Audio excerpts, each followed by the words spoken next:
bonjour et bienvenue dans cet atelier Satellia. Je suis Walid Amara et j'ai l'énorme plaisir de modérer cette session avec mon ami Saïda Chegour d'Avignon. Nous avons aujourd'hui des orateurs de qualité pour parler de télésurveillance de l'insuffisance cardiaque. Le sujet est très riche aujourd'hui, notamment cette matinée, il y a plusieurs sessions qui parlent de ça. Et notamment, je pense en termes d'introduction, n'hésitez pas, il y a des QR codes qui vous permettent d'évaluer ce symposium et de nous mettre des commentaires sur ce que vous trouverez intéressant. Et notamment, le message, c'est que l'insuffisance cardiaque continue à progresser, quasiment une augmentation de 2% par an des séjours pour hospitalisation pour insuffisance cardiaque. Et il me semble globalement, et vous me corrigerez si je me trompe, que 18% des patients sont réhospitalisés dans les 3 mois après une hospitalisation pour insuffisance cardiaque. Et donc, ça peut être une motivation de plus pour envisager la télésurveillance comme solution. Et notamment proposer quelque chose de très large. Nous avons l'énorme plaisir d'avoir une audience importante, et notamment des experts, et notamment avec nous en premier, Patrick Jourdain, qui est notre référent, un de nos référents, également Jean-Michel, merci à tous, et également Maëlys pour nous parler de son expérience de pratique infirmière. Et donc, on passe tout de suite la parole à... Tu devais faire une introduction, mais peut-être que tu feras la conclusion alors, parce que j'ai fait l'introduction. Toi qui as écrit l'introduction, Saïda. J'ai fait l'introduction, mais qui fera la conclusion alors. C'est l'adaptation. Voilà, l'adaptation. Et on va passer la parole à Patrick, qui va nous parler de télésurveillance en cardiologie et l'éclairage notamment sur les nouveautés. Et je te passe la parole, Patrick. Monsieur le Président, Mesdames, Messieurs les modérateurs, chers collègues, chers assistants de l'audience, un grand merci pour 2 raisons. La première, c'est parce que c'est toujours un plaisir de venir au CNCH, qui m'a élevé depuis, j'allais dire, presque tout petit. Et puis également parce que finalement, ceux qui font la médecine pour la majorité des patients, c'est vous, c'est nous. Et donc, si on veut vraiment que quelque chose qui est une nouvelle recherche, une nouvelle avancée, puisse servir à la population, eh bien, ça doit passer par l'utilisation par les gens. Et le fait que vous soyez là, c'est un élément majeur pour ça. Alors, bien sûr, ça, on vous l'a dit, hein, et en particulier Walid a rediscuté là-dessus, vous savez que le vieillissement de la population va faire que la prévalence de l'insuffisance cardiaque va augmenter. Et de même, le fait que vous fassiez très bien des coraux, très bien des ablations, tout ça, ça fait que ces patients meurent moins vite, mais sont plus réhospitalisés. De même, vous voyez que le coût des hospitalisations pour insuffisance cardiaque, c'est-à-dire par hospitalisation, augmente de façon régulière. Ça ne veut pas dire que les hôpitaux sont mieux remboursés, mais ça veut dire que le coût réel augmente année après année. Le deuxième élément, c'est le déséquilibre entre l'offre et la demande. Et ça, c'est véritablement un élément qui, véritablement, pour nous, est un défi. C'est-à-dire qu'on a de moins en moins de cardiologues. Vous le savez, avec le livre blanc qui est dans l'entrée, le nombre de cardiologues va continuer à baisser pendant encore 10 ans. Et puis, le deuxième élément, c'est que le cardiologue avant polyvalent, tel qu'on l'a connu tous en CH, maintenant devient un cardiologue hyper spécialisé. Alors, certains rythmologues ne font presque plus, alors je suis désolé, je suis en CHU, ça se voit souvent, presque plus que de la rythmo, certains coronographistes ne font presque plus que de la choro, et bientôt ils finiront par dilater uniquement la coronaire droite au segment 2. Et puis, l'autre problème qu'on a, c'est qu'effectivement, il y a de plus en plus de patients qui viennent chez nous. Pourquoi ? Parce que l'offre libérale se raréfie, pour différentes raisons, et globalement, ça fait que les gens viennent aux urgences ou viennent supplier d'avoir un rendez-vous, même dans 6 mois, même dans 1 an, même dans 2 ans, sauf qu'à ce moment-là, ils sont soit morts, soit ils ont oublié. Alors, l'insuffisance cardiaque, c'est une maladie coûteuse et qu'il est de plus en plus, quand vous regardez différentes pathologies chroniques, celle qui coûte le plus 1 mois, 1 an, 6 mois, 1 an après une hospitalisation, c'est l'insuffisance cardiaque. Ce n'est pas l'insuffisance rénale, c'est l'insuffisance cardiaque, ce n'est pas l'infarctus. Et je vous rappelle un chiffre simple, c'est quand vous arrivez vivant à l'hôpital pour un infarctus ou vous arrivez vivant à l'hôpital pour une insuffisance cardiaque, votre mortalité en cas d'insuffisance cardiaque est 3 fois supérieure à celle de l'infarctus. Alors, où est l'impact des projets thérapeutiques et des progrès ? C'est-à-dire qu'on sait qu'on a eu de plus en plus de traitements et on est très content. Oui, on est très content, mais si vous regardez ici dans la partie droite de la courbe et que vous regardez les tendances en mortalité et réadmission pour l'insuffisance cardiaque, la mortalité intra-hospitalière, ça diminue. Bravo les CH. Par contre, quand vous regardez la mortalité 30 jours après la sortie, ça ne bouge pas entre 2005 et maintenant. Aucun effet en 15 ans. Alors qu'on nous promet monts et merveilles avec des traitements qui pèsent tous de 30% la mortalité. Il faut donc se poser des questions. Alors bien sûr, on peut être parfait, avoir trop de cardiologues, trop d'IPA, travailler pour écrire des recommandations extrêmement strictes et faciles à suivre. Et puis le suivre tout au long de la prise en charge des patients. Alors ça, c'est beau, hein, ça fait sûrement un beau papier. Le problème, c'est que la vie, c'est pas ça. Et que quand vous regardez ici les patients à dose optimale, la patient à dose optimale, c'est ceux qui sont en vert foncé. Que vous regardez, bon, les glyphosines, c'est facile, il n'y a qu'un dosage. Vous regardez le sacubitril/valsartan, les IEC, les ARB, les bêta-bloquants, les MRA, mais regardez combien de patients sont sous-traités.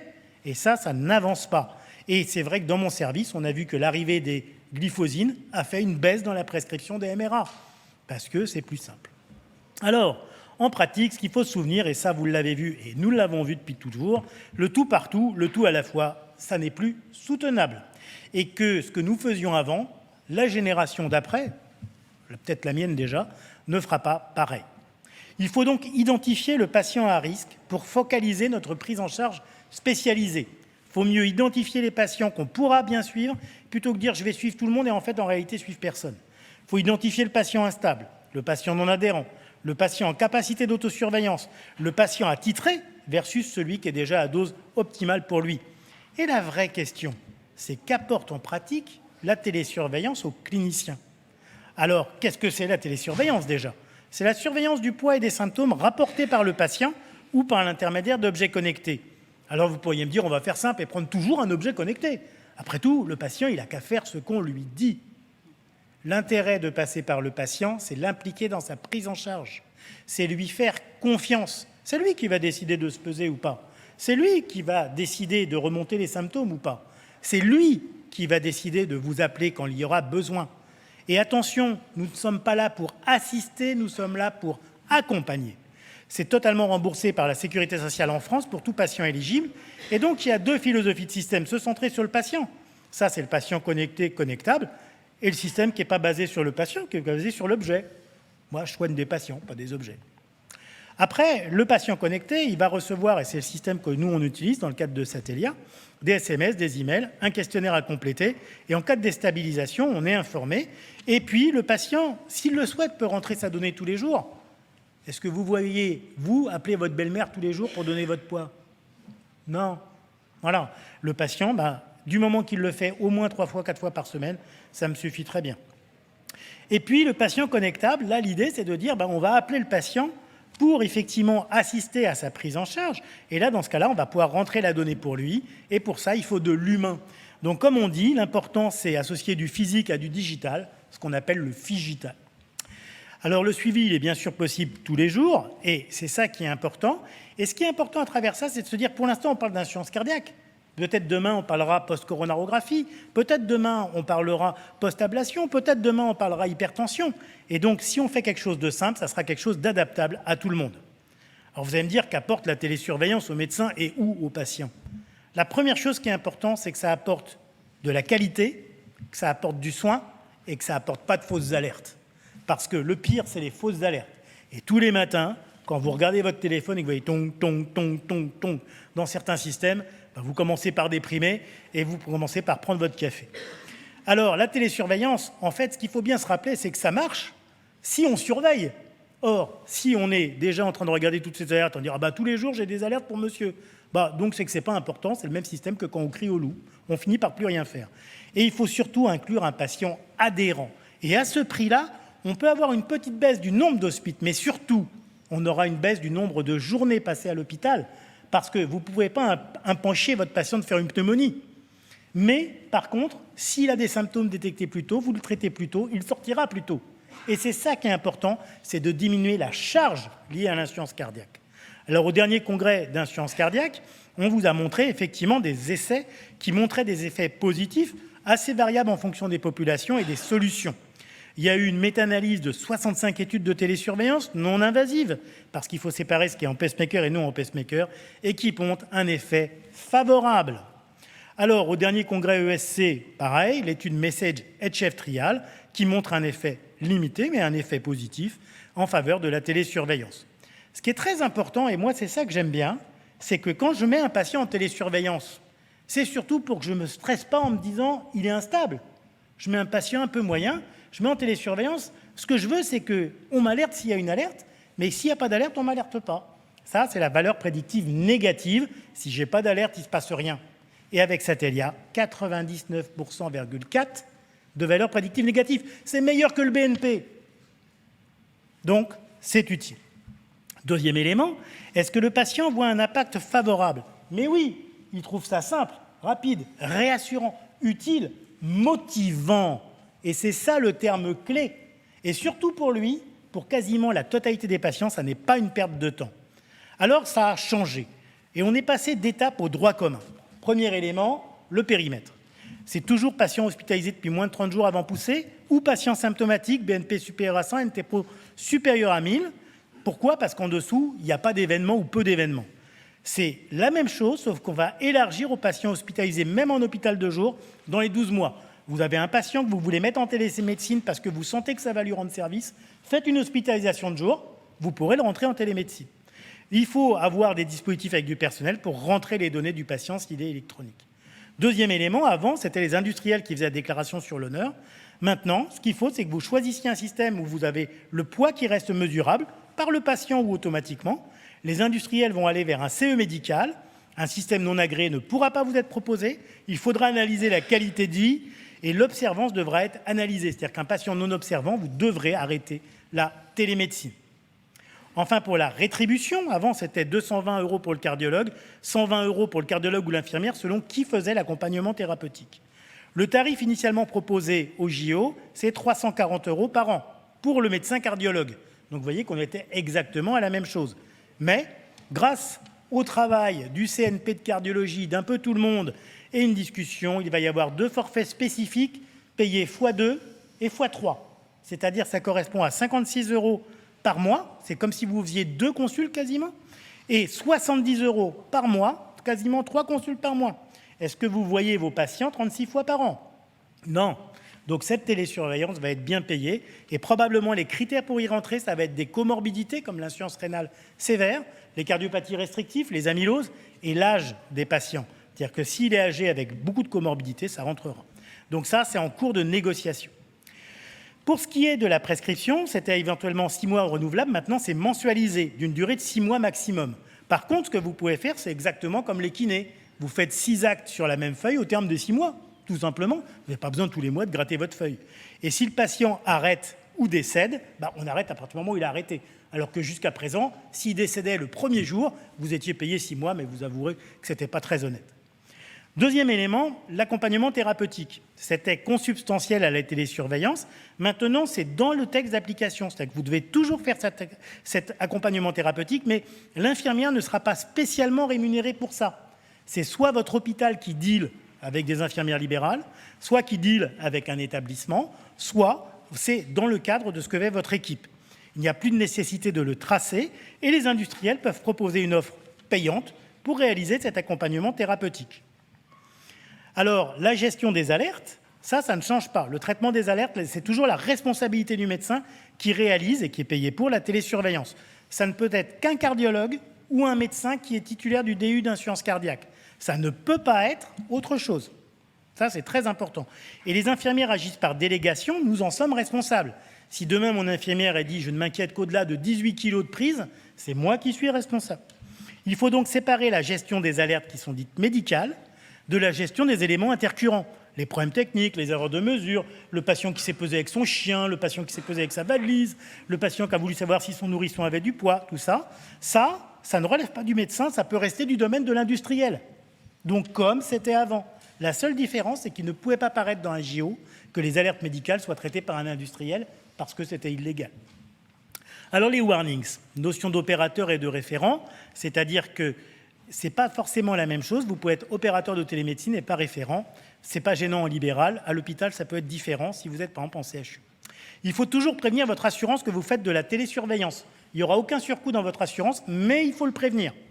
La personne morale, vous en cabinet, ou le directeur de la structure de soins, c'est-à-dire qu'en hôpital, en CHU, ce n'est pas nous, doit remplir en ligne une demande pour avertir l'ARS que vous faites de la télésurveillance. Il n'a même pas besoin de préciser forcément l'industriel dans un premier temps. Après, il faudra qu'il le fasse, mais c'est le directeur qui doit remplir ça. Les systèmes de télésurveillance sont pour certains agréés UGAP ou UniHA, donc pas besoin de faire des appels d'offres classiques, mais vous devez toujours, en cas d'enquête, pouvoir dire « j'ai choisi, mettons, Satellia, parce que par rapport aux autres, voilà ce que ça m'apportait ». Donc il est important de voir une fois tous les industriels, faire une grille et faire votre choix ensuite, pour ne pas laisser penser que c'est un élément de type corruption. Et la notion de permanence des soins est réaffirmée dans le texte, week-end, jours fériés, vacances, c'est-à-dire que ce que je vous propose, et nous c'est ce qu'on propose autour de nous, c'est que les médecins de ville, par exemple, ou même certains hôpitaux, puissent discuter avec nous pour qu'on leur fasse la prise en charge de leurs patients. En résumé, vous utilisez les peptides nutriotiques pour utiliser le suivi de vos patients. Ce n'est pas dans la reco, et vous le faites, je le fais. Et ça marche, et ça améliore les soins. Alors utilisez la télésurveillance de l'insuffisance cardiaque. Vous travaillerez mieux, et surtout vous gagnerez du temps, parce que mes patients télésurveillés, le but c'est qu'ils deviennent autonomes. Et mes patients, ils savent très bien que quand ils ont fait la soirée huître, eh ben, il faut qu'ils augmentent leur Lasix. Donc ils augmentent leur Lasix et puis ils ne m'appellent plus. Et moi, je vois leur poids qui rebaisse après. Et c'est ça, l'intérêt de la télésurveillance n'est pas de remplacer le patient par Big Brother, c'est de lui permettre de piloter sa santé. Et donc, je vous remercie.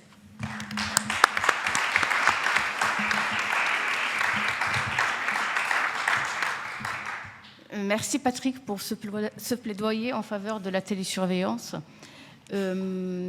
Patrick, est-ce on sait si les malades télésurveillés sont plus adhérents que les autres au traitement? Alors c'est une vraie question parce qu'en France, on a toujours des problèmes par rapport à l'analyse de la compliance des traitements. Ce qu'on sait surtout, c'est l'analyse de la compliance à la biologie, puisque c'est quelque chose qu'on a regardé par exemple chez nous.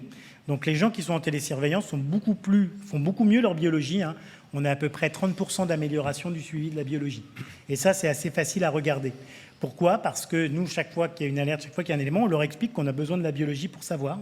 Et donc, ce qui fait que nous, on fait des fois des ordonnances qui sont des ordonnances toutes faites, où on leur dit, en cas d'alerte, tac, faites-vous doser une biologie. Et je pense que c'est ça qui est intéressant. Après, pour ce qui est des traitements, on n'a pas forcément la donnée, parce qu'en France, c'est assez compliqué pour ça, pour savoir. Il faut passer par le pharmacien, et puis c'est pas parce que le patient achète qu'il prend. Ce qui est certain, c'est que même chez nous, où on pourrait dire on est dans l'expertise, tout ça, un patient télésurveillé, eh bien, c'est un patient chez qui on va mieux optimiser. Et donc, en fait, ce que je m'aperçois, c'est qu'à terme, c'est ceux qui ont moins de diurétiques.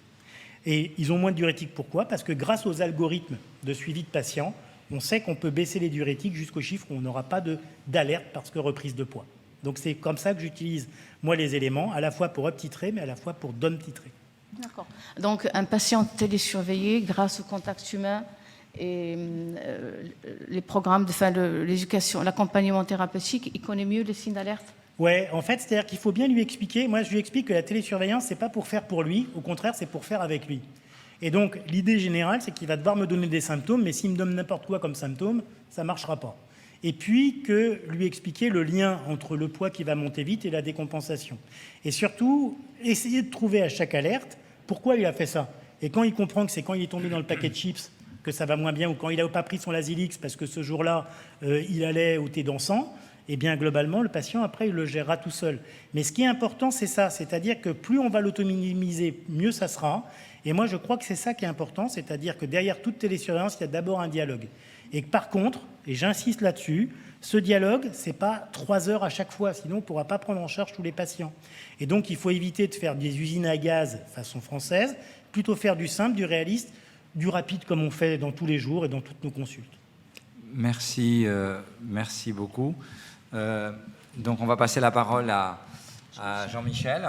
Je te passe pour passer les slides. Donc Jean-Michel, justement, merci Patrick de nous avoir introduit déjà l'importance de la télésurveillance et je pense que là on a besoin maintenant de ton expertise, Jean-Michel, pour des choses très pratiques. Il faut que j'appuie. C'est justement les défis et les clés pour implémenter cette télésurveillance.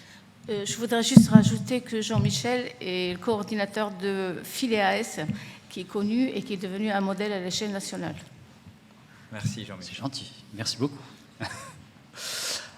Alors, effectivement, défis et clés pour implémenter la télésurveillance. Qu'est-ce qu'on peut faire pour améliorer tout ça? Déjà, merci à Satellia pour cette invitation. C'est toujours un plaisir de travailler avec vous et puis de discuter autour de la télésurveillance.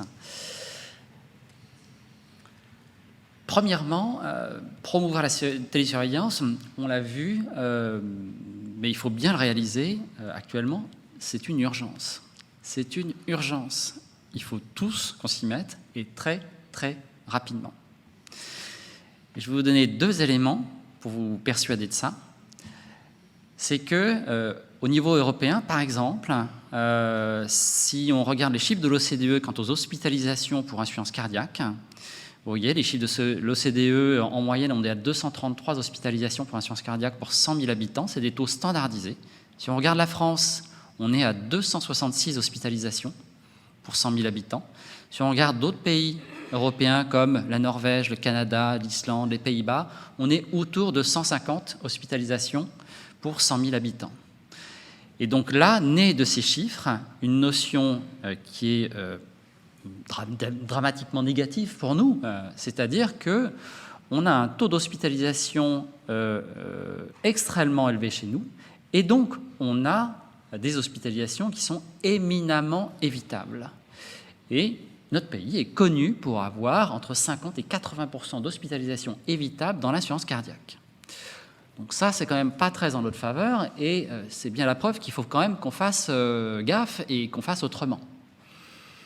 Autre chose, pareil, c'est pas trop bon pour nous, mais c'est la réalité, c'est que notre effectif médical, et c'est la même chose pour le paramédical, est en constante diminution. Ça continuera au moins jusque vers 2027-2030. Et si on croit les promesses, et les promesses ne concernent que ceux qui veulent bien les croire, si on croit les promesses, on retournera au sous-effectif de 2020 en 2036 ou 2033 pour les cardiologues. Si on croit les promesses, bien entendu. Donc on voit là, il y a quand même urgence à faire autrement, différemment. Alors quel processus finalement pour développer sa télésurveillance? Déjà, bien comprendre une chose, la résistance au développement de la télésurveillance, ça ne viendra pas des patients. Pas du tout. Et cette diapo, vous l'avez déjà vue, mais je vous la remontre. Les patients considèrent que la télésurveillance, c'est extrêmement simple. Ça ne prend pas beaucoup de temps. C'est extrêmement rassurant pour lui. C'est facile à utiliser et c'est très motivant dans la vie quotidienne. Donc, clairement, la difficulté, ce n'est pas l'acceptabilité par le patient. Il n'y a pas de problème de ce côté-là, tout va bien. Après, une fois qu'on a défini ça, il faut savoir quelle est la population cible. Voilà. Qui est cette population insuffisante cardiaque qui peut être ciblée par la télésurveillance et comment l'atteindre? Alors, il y a tout simplement des tests qu'on a déjà vus. C'est un patient qui est insuffisant cardiaque, hospitalisé dans les 12 derniers mois pour une décompensation, ou symptomatique avec des BNP, vous voyez, un BNP supérieur à 100. Franchement, c'est pas beaucoup, c'est très peu. Ou un NT-proBNP supérieur à 1000. Donc en gros, à peu près tout le monde, tout insuffisant cardiaque quasiment est éligible à la télésurveillance. Donc, notre problème, ça va même de faire le tri parmi les patients. Derrière, la provenance du patient. Il y a 2 grandes sources, en fait. Soit c'est en ambulatoire, on est sur de la consultation, de l'hôpital de jour, l'hospitalisation à domicile, et qui repère le patient? Eh bien, on peut tout à fait mettre ça entre les mains d'une secrétaire ou d'une assistante médicale. Et je parle particulièrement pour les cabinets, notamment les cabinets de groupe, les MSP, qui ont une volumétrie de patients assez importante. Et puis, il y a le secteur hospitalier ou clinique, que ce soit de la cardiologie ou hors cardiologie. Et là, tout est possible. Alors nous, on a développé plein de trucs. On a des alertes automatiques à partir du service d'admission des urgences. Donc, tout patient qui entre pour insuffisance cardiaque dans l'hôpital, peu importe qu'il nous soit adressé ou pas, et généralement, il ne nous est pas adressé, on connaît son nom et on sait qu'il existe. Et donc, on peut définir si oui ou non, il va être à la sortie candidat à une télésurveillance. On peut développer des numéros dédiés, notamment si on a des infirmières en télésurveillance, un mail dédié, un chat dédié. Le tout, c'est qu'il faut quand même faire un petit peu attention à la sécurisation des données. On transfère des données médicales, donc ce sont des données sensibles. Et donc, j'ai rien contre WhatsApp, mais probablement que WhatsApp n'est pas la bonne méthode pour transférer des données. En tout cas, si c'est ce que vous utilisez, ne vous en vantez pas. Maintenant, On a défini que nous avions un besoin, on a défini quels étaient les patients et qui allait repérer ces patients, mais il faut comprendre, avant de commencer, le déroulement finalement d'une aggravation d'insuffisance cardiaque. On sait qu'à la base, on a potentiellement un insuffisant cardiaque stable, pour qui tout va bien, et puis il y a la petite étincelle qui va faire que l'engrenage commence. Et on sait que sur tous les systèmes qui sont à notre disposition actuellement, eh bien, en premier, si on avait un monitorage, et on peut l'avoir, si on a un monitorage de pression, eh bien, on voit que les pressions de remplissage vont petit à petit augmenter. Bon, bien là, on est plutôt sur de l'invasif.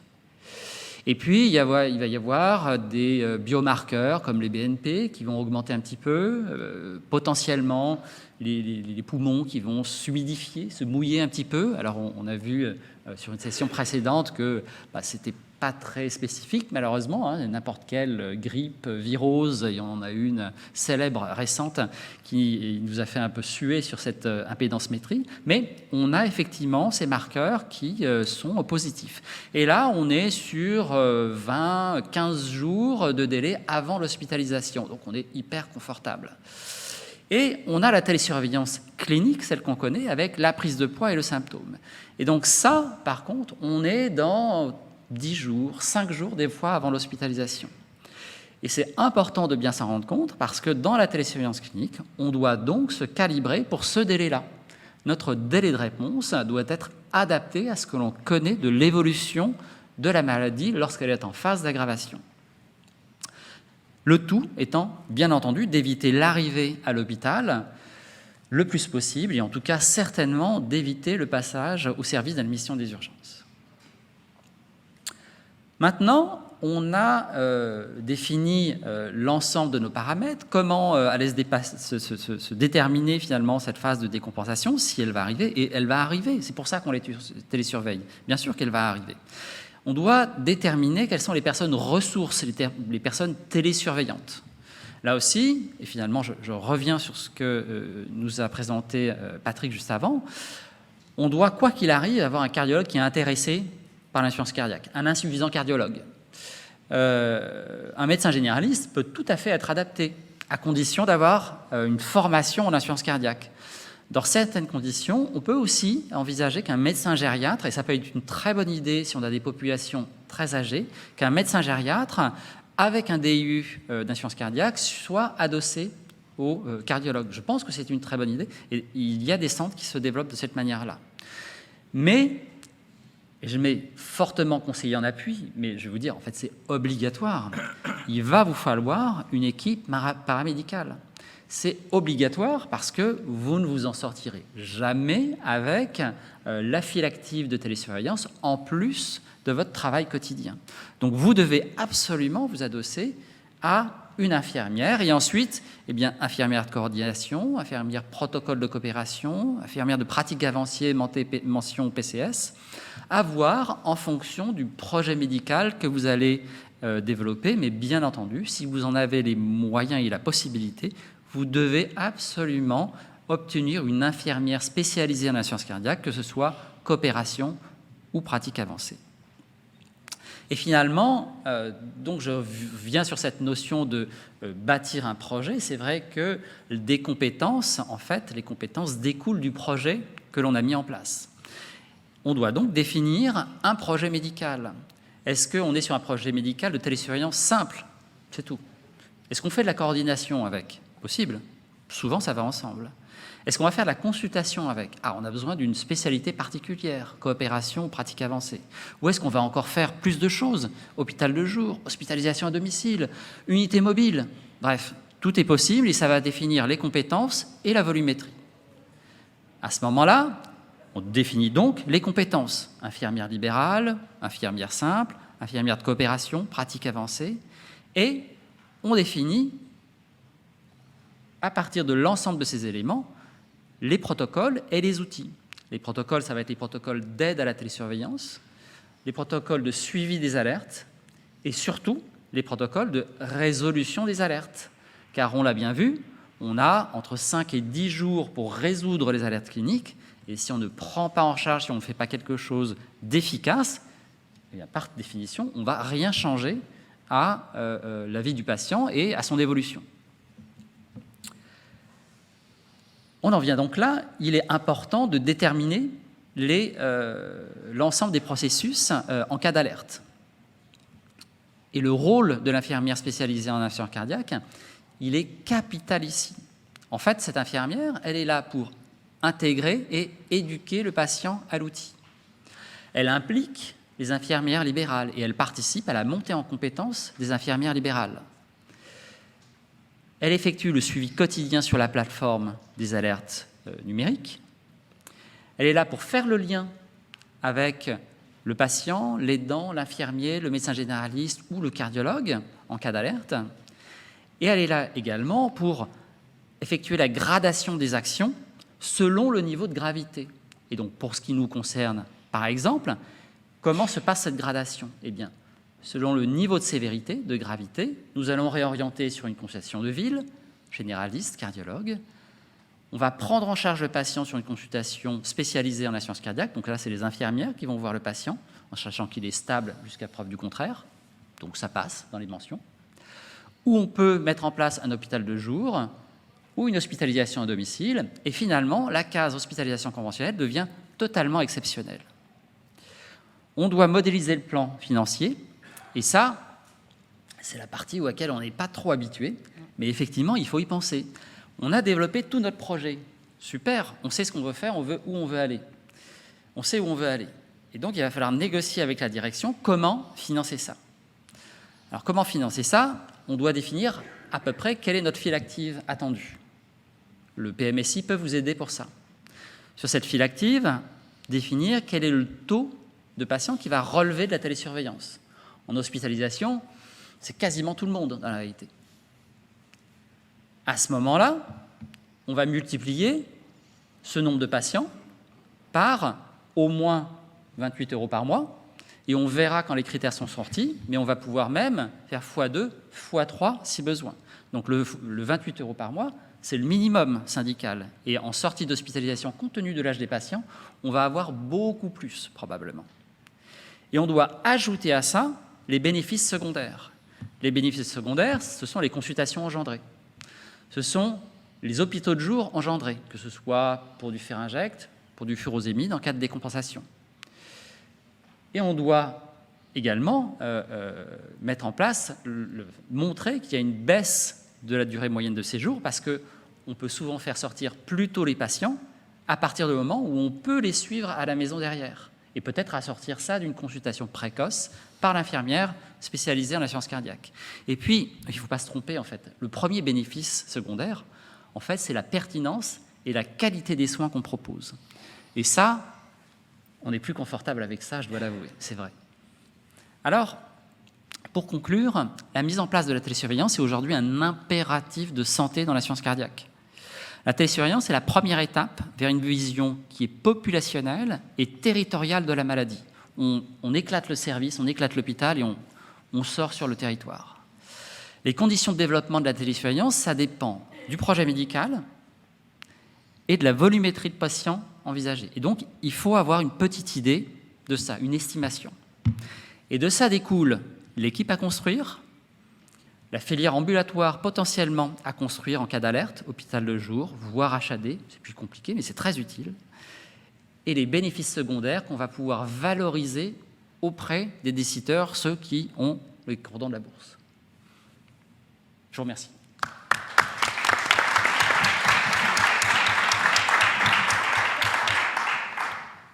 Merci Jean-Michel pour nous avoir fait ce topo, pour montrer comment on s'organise pour la télésurveillance. Souvent, le frein, c'est les ressources humaines, et donc il faut défendre le projet et faire un modèle économique.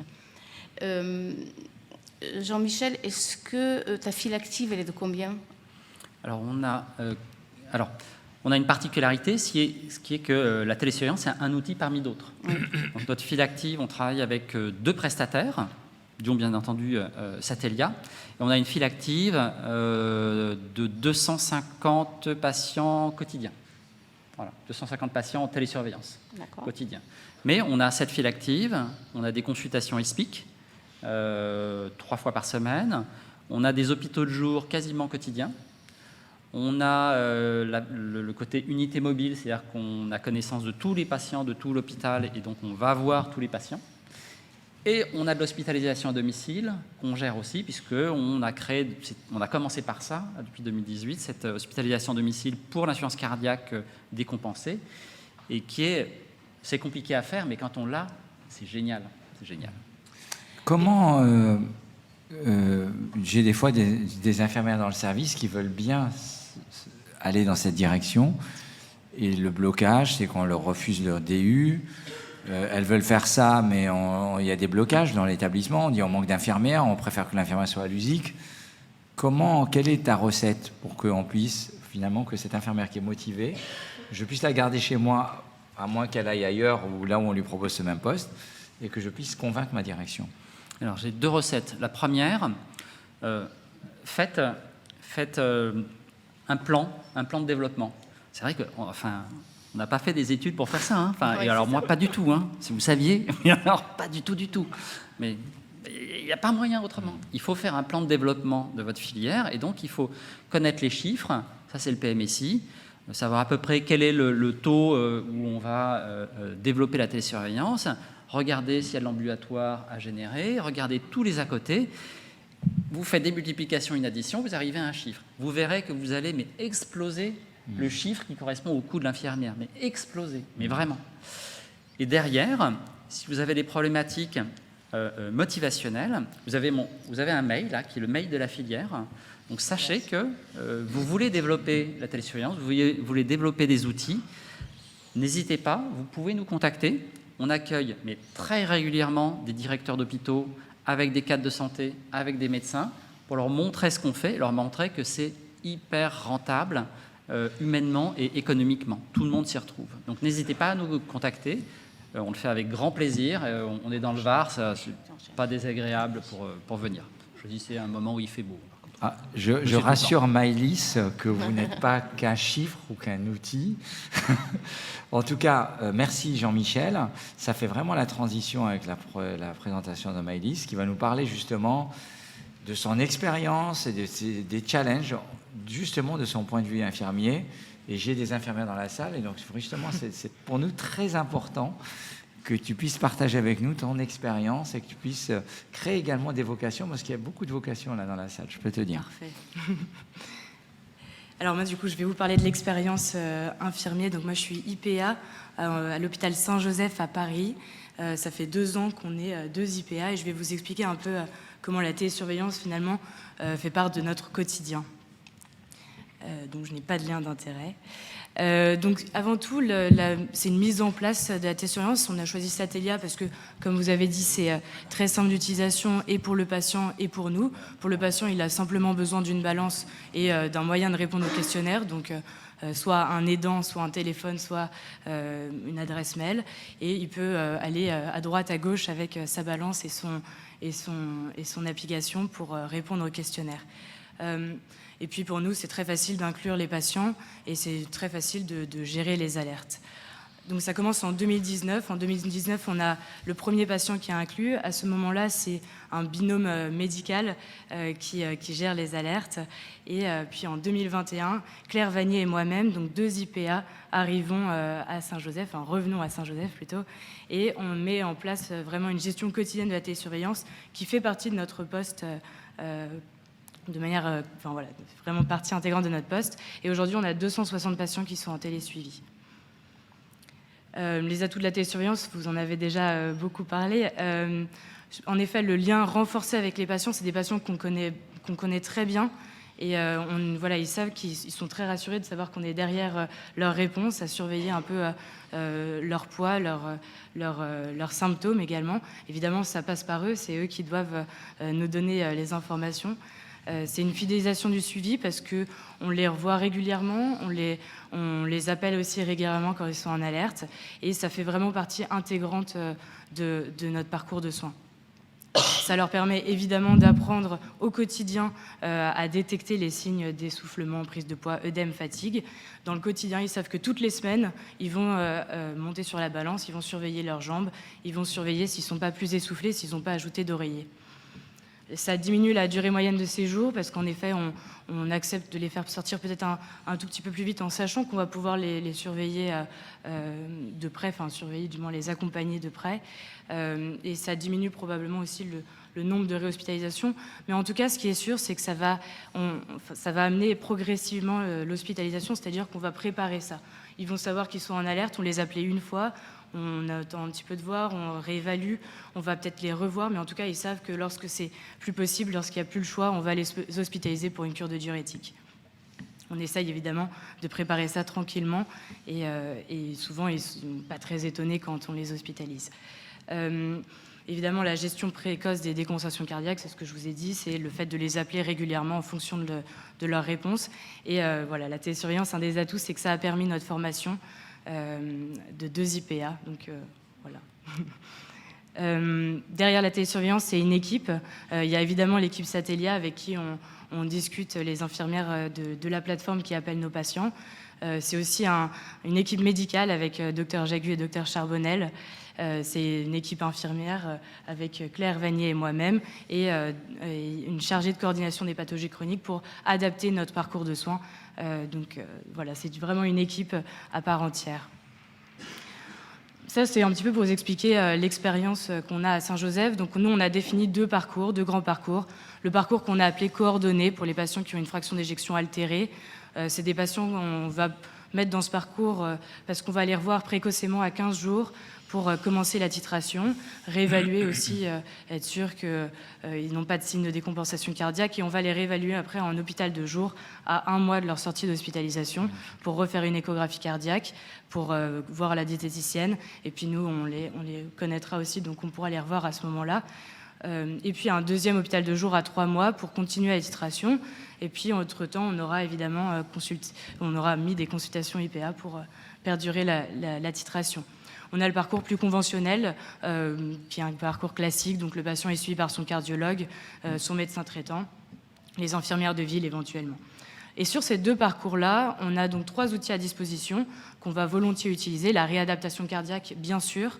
Le Prado, donc c'est le programme de retour à domicile avec la surveillance par une infirmière à la maison des signes d'alerte, une infirmière qui passe 1 fois par semaine, et naturellement la télésurveillance. Et pour tous ces patients-là, on va les appeler à 3 mois pour être sûr qu'ils ont bien revu leur cardiologue, leur médecin traitant, et que tout va bien. Ça, c'est un petit focus sur la cohorte de Saint-Joseph. Donc, c'est entre notre arrivée en septembre 2023 et en avril, on avait 1100 patients qui avaient été hospitalisés chez nous en cardiologie pour insuffisance cardiaque, avec une moyenne d'âge tout à fait classique de 75 ans, un ratio homme-femme équilibré et une fraction d'éjection pour la moitié altérée. Et vous voyez, on a mis dans le parcours, on va dire, optimisé, enfin, le parcours Saint-Joseph, 1/3 des patients. Et pour 18% des patients, on les avait inscrits à leur sortie d'hospitalisation en télésurveillance.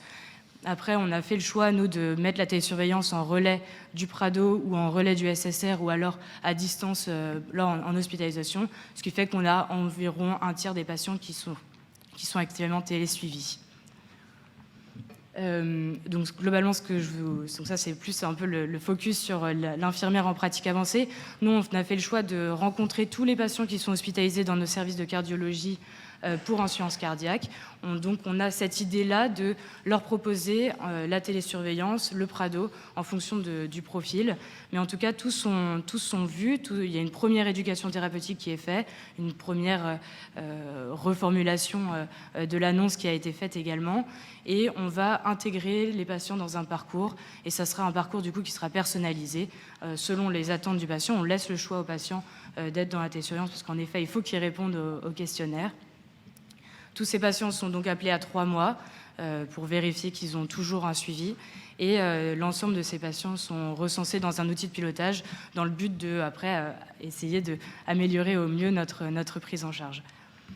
Là, ça, c'est un petit focus sur la cohorte Satellia. C'est simplement pour dire que finalement, c'est un bon échantillon de notre population.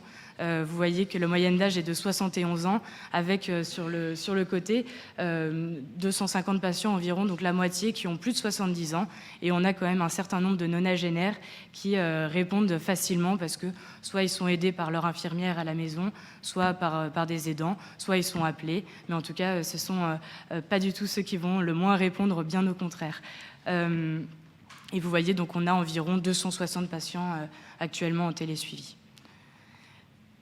Bon, ça, c'est le profil des patients télésuivis. C'est le profil assez classique des patients en suffisance cardiaque, des patients pour un tiers qui ont une fraction d'éjection très altérée, inférieure à 40%, et une moyenne de fraction d'éjection à 42%. Des patients qui sont plutôt comorbides avec de l'hypertension, de l'AFA, du diabète. Donc voilà, des patients très comorbides. Ça, c'est un petit focus sur les inclusions par mois. Donc, en 2019, on a commencé la télésurveillance. Il y avait de l'ordre de 2 à 5 patients inclus par mois. Et puis, vous voyez, évidemment, avec notre arrivée, comme on avait cette rencontre avec les patients, tous les patients aussi en cardiaque hospitalisés, on est plutôt de l'ordre de 15 à 25 patients par mois inclus en télésurveillance. Donc si le nombre d'inclusions augmente de façon un peu exponentielle, finalement vous voyez que le nombre d'alertes n'augmente pas non plus de manière démesurée. Et ça, en effet, c'est grâce à l'algorithme qui est assez précis. Donc ça, en gros, on a eu 500 alertes sur l'année dernière, sur 2023. Et vous voyez que sans faire exprès, Claire et moi avons répondu exactement au même nombre d'alertes. Et c'est de l'ordre du coup de 60 alertes par mois environ. Et des alertes, vous voyez, il n'y a que 2 alertes rouges en octobre. Et finalement, sur la pertinence des 60 alertes, bon, évidemment, aucune alerte n'a pas été résolue, bien sûr. On a résolu toutes les alertes.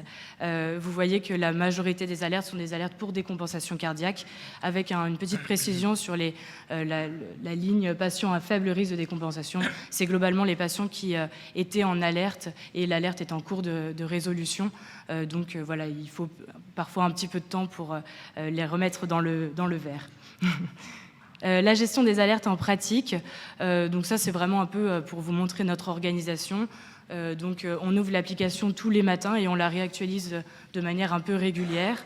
On a en moyenne 2 alertes par jour. Alors évidemment, ça dépend de la saison aussi, mais globalement c'est 2 alertes du lundi au vendredi par jour, ce qui représente environ une demi-heure par jour de traitement de la télésurveillance, enfin de l'alerte. Lorsque le patient est en alerte, on a 2 solutions. Soit on sait qu'on a vu le patient ou qu'on va le revoir bientôt, donc on met une surveillance simple. Soit on voit qu'on appelle le patient, pour tous les autres on les appelle, et on voit un petit peu ce qui s'est passé. Est-ce qu'il a vu son médecin traitant précocement? Est-ce qu'il a un rendez-vous prévu? Est-ce qu'il a fait une prise de sang dernièrement? Et si ce n'est pas le cas, on va leur envoyer la prise de sang, soit en effet par une ordonnance qui est déjà préparée à utiliser si besoin, ou alors via Satellia ou directement au patient. Si jamais on a du mal à savoir un petit peu ou à questionner le patient, on peut le reprogrammer en consultation, soit avec évidemment ses médecins, soit avec nous si jamais il n'a pas de disponibilité avec ses médecins. L'idée, ça sera de réévaluer est-ce qu'il est vraiment décompensé ou pas. Et le but, c'est d'éviter l'hospitalisation par les urgences. Donc lorsque on a vraiment un doute et qu'on sait que ça ne pourra pas se traiter en ville, on voit pour l'hospitaliser directement. On a cette chance d'avoir des cardiologues qui sont très disponibles, et si on a le moindre doute, évidemment, on travaille avec eux naturellement. L'idée, c'est vraiment de réévaluer, d'adapter le traitement rapidement pour éviter au maximum le passage par l'hôpital. On a aussi un petit œil sur la surveillance des courbes de poids. Le patient qui va prendre du poids très rapidement, mais qui aura du mal à juger ses symptômes, on va volontiers lui passer un petit coup de téléphone pour être sûr que c'est un vrai poids et être sûr qu'il n'a pas minimisé ses symptômes. On a aussi une vigilance sur les patients qui perdent du poids rapidement, parce qu'il faut probablement les réévaluer également, voir s'il n'y a pas autre chose. Et puis ça nous permet de rappeler les non-répondants, parce que je suis intimement persuadée que les non-répondants sont très souvent aussi non-observants. Donc ça leur permet de remettre un petit coup de rappel de l'intérêt des traitements et d'un suivi. On a aussi une notification des hospitalisations, parce que tous les patients ne sont pas hospitalisés chez nous. Ils ne sont pas tous hospitalisés pour de l'insuffisance cardiaque, mais on sait que lorsqu'ils sont hospitalisés, il y aura peut-être un petit moment de latence pour rééquilibrer le traitement et rééquilibrer le suivi. Et évidemment, on les rappelle tous au moins à 6 mois pour le renouvellement ou l'arrêt de la télésurveillance. Et on en profite pour vérifier qu'ils ont un suivi médical régulier. Le retour des patients, c'est ce que vous avez déjà bien dit. Évidemment, c'est un lien privilégié. Ils sont très contents. Ils savent qu'on est derrière eux quand ils répondent quelque chose. Et très souvent, quand on les appelle, ils ne sont pas du tout étonnés. Ils savent très bien qu'on va les appeler parce qu'ils ont pris du poids, parce qu'ils ont quelques symptômes. Et donc, il y a un vrai partenariat, il y a une vraie confiance qui s'installe. Souvent, ils ont déjà commencé à faire un peu plus attention au sel. Ou alors, dans le meilleur des cas, ils ont commencé à augmenter d'eux-mêmes les diurétiques.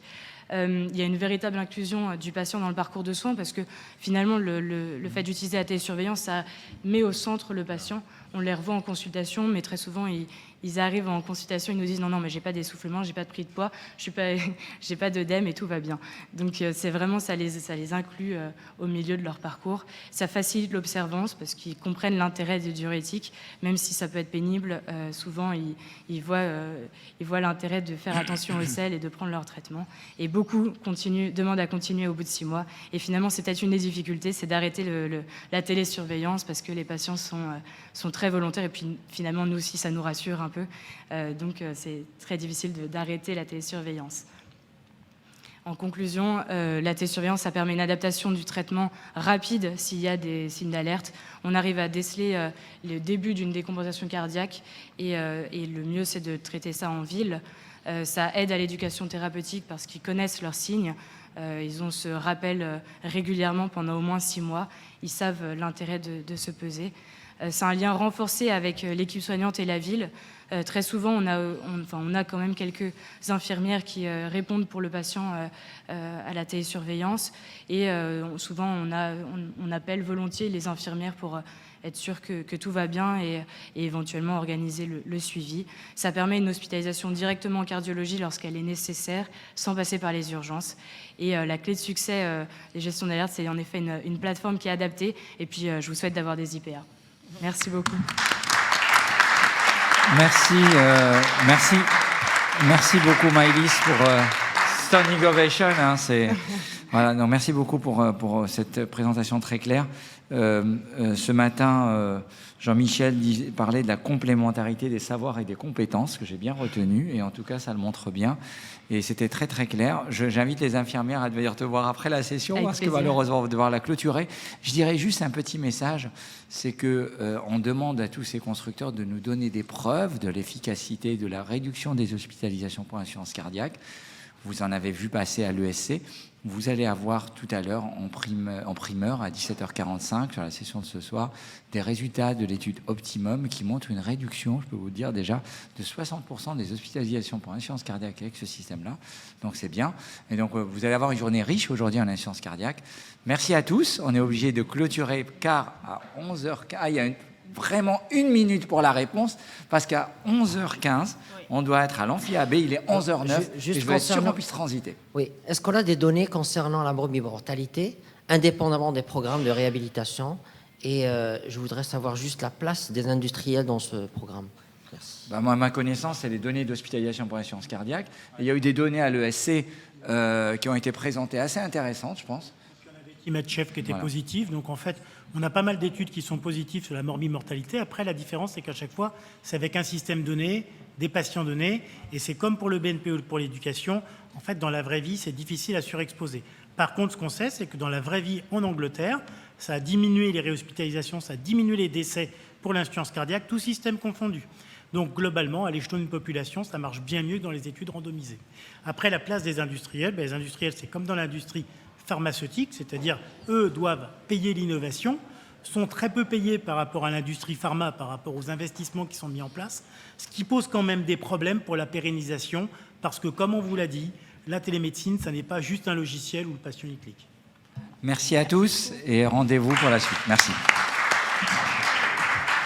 Merci à toi.